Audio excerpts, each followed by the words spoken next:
The identical twins were separated at birth and spent 40 years searching for each other. When they finally met on Steve Harvey's show, the truth about why they were separated shocked everyone and revealed a decades-long cover-up that had kept two sisters apart.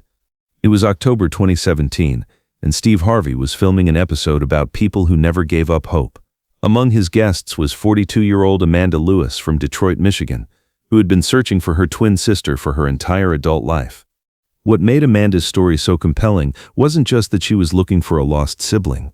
It was that she had proof her twin sister existed, but every official channel had told her she was wrong. Amanda had been adopted as an infant by the Lewis family, loving parents who had always been open about her adoption. But when Amanda turned 18 and requested her adoption records, she discovered something that would consume the next 24 years of her life. In her file was a hospital bracelet from the day she was born. The bracelet had two names on it, Baby Girl A, Lewis, and Baby Girl B, Lewis.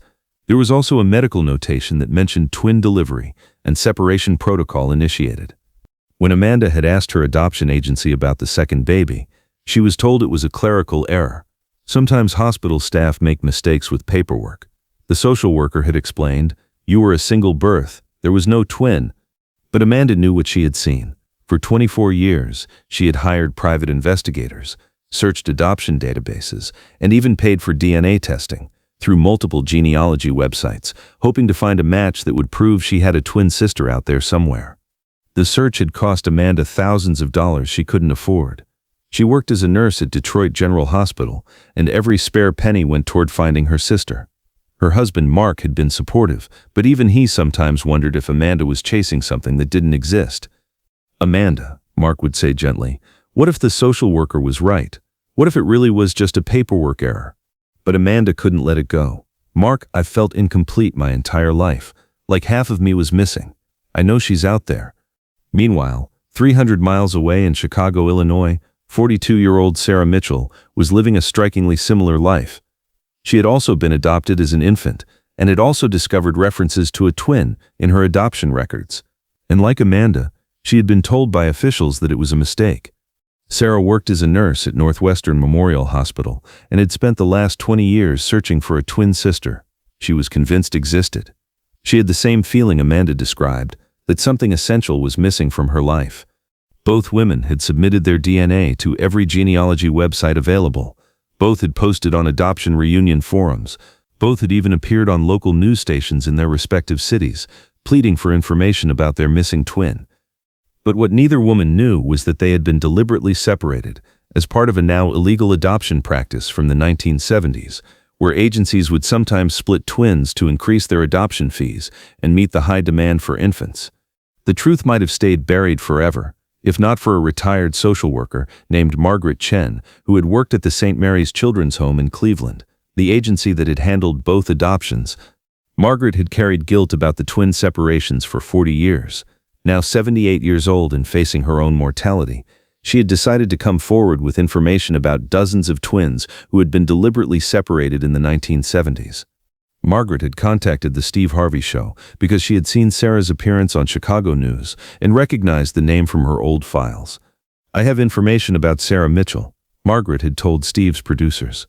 "She has an identical twin sister who's been looking for her. They were separated on purpose, and both families were lied to about it." Steve's team had immediately begun investigating.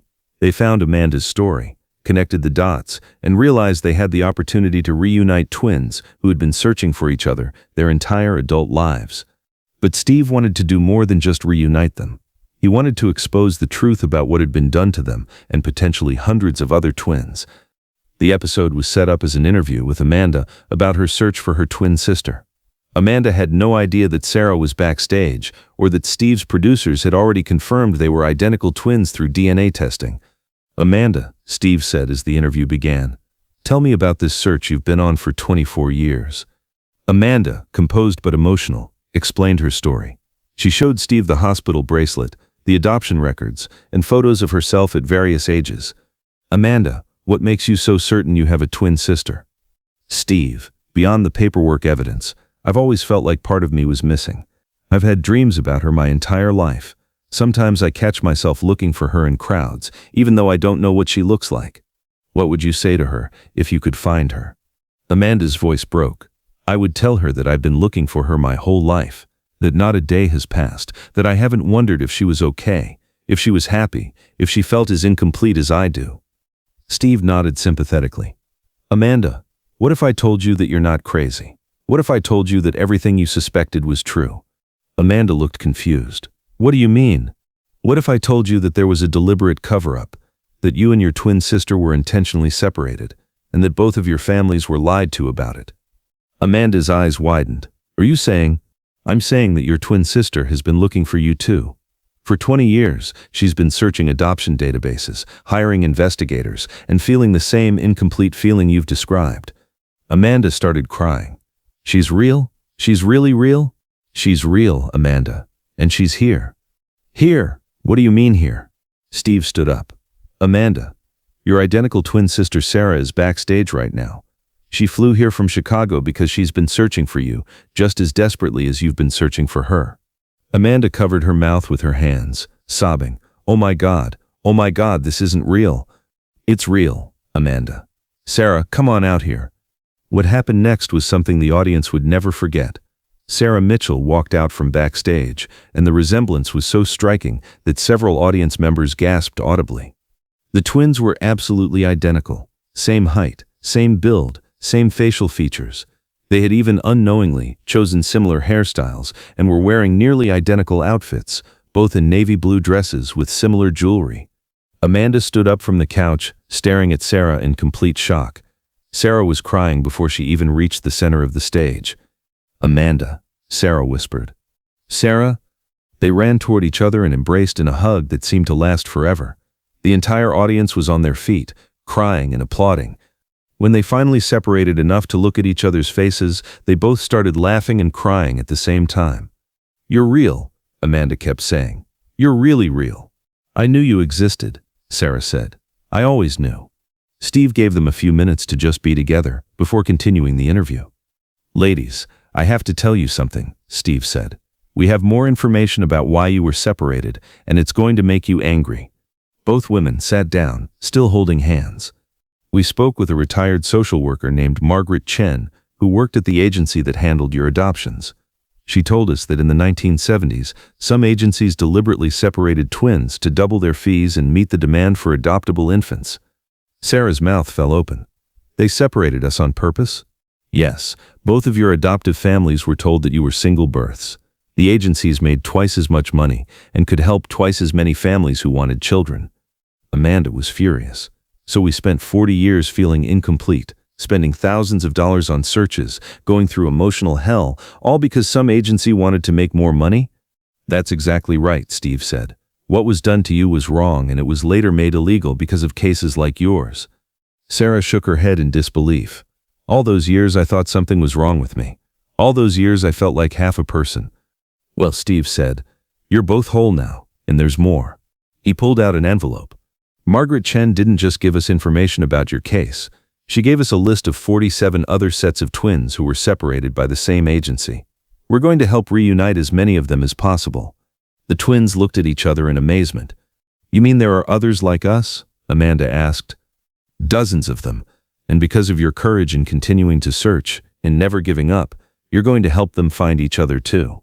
Over the next hour, the twins shared their life stories and were amazed by the parallels. Both had become nurses. Both had married men named Mark. Both had 2 children, a boy and a girl, born in the same years. Both had dogs named Max. Both had been afraid of heights but loved to swim. It's like we lived the same life in different cities, Sarah marveled. Because you did, Steve said. You're identical twins. You shared the same DNA, the same instincts, the same preferences. Even separated, you found your way to similar lives. 6 months later, Amanda and Sarah appeared on a follow-up episode. Sarah had moved her family to Detroit to be closer to Amanda. Their children, who were cousins but looked like siblings, had become best friends. The twins had started a nonprofit organization to help other separated twins find each other. Steve, Amanda said during the follow-up, you gave me back the other half of my soul. I'm finally complete. And you gave us each other, Sarah added. After 40 years of feeling like something was missing, we're finally whole. The episode about Amanda and Sarah led to 23 other successful twin reunions. Margaret Chen, the retired social worker, worked with the twins' organization to identify and locate other separated siblings. Steve kept a photo from that first reunion on his desk, the moment when Amanda and Sarah first saw each other. It reminded him that sometimes the most important work happens when you help people find what they've been searching for their whole lives. The twins' story also led to legislation requiring adoption agencies to keep siblings together whenever possible and mandating full disclosure about separated siblings in adoption records. What happened to Amanda and Sarah was criminal, Steve said during a later episode about adoption reform, but their refusal to give up searching not only brought them together, it's going to prevent this from happening to future generations.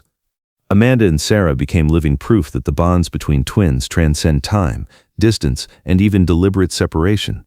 Their reunion showed the world that some connections are so fundamental that not even 40 years and hundreds of miles can break them. Today the twins live next door to each other in Detroit, work at the same hospital, and often finish each other's sentences. Their children call both women mom, and their husbands joke that they married the same person twice. People ask me if it was worth the 24-year search, Amanda says. I tell them I would have searched for 100 years if that's what it took. Some people are worth waiting a lifetime to find. If this incredible story of sisterly love and the power of never giving up hope moved you, please subscribe and hit that thumbs up button. Share this video with someone who needs to be reminded that what we're searching for might be searching for us too. Have you ever felt like something was missing from your life?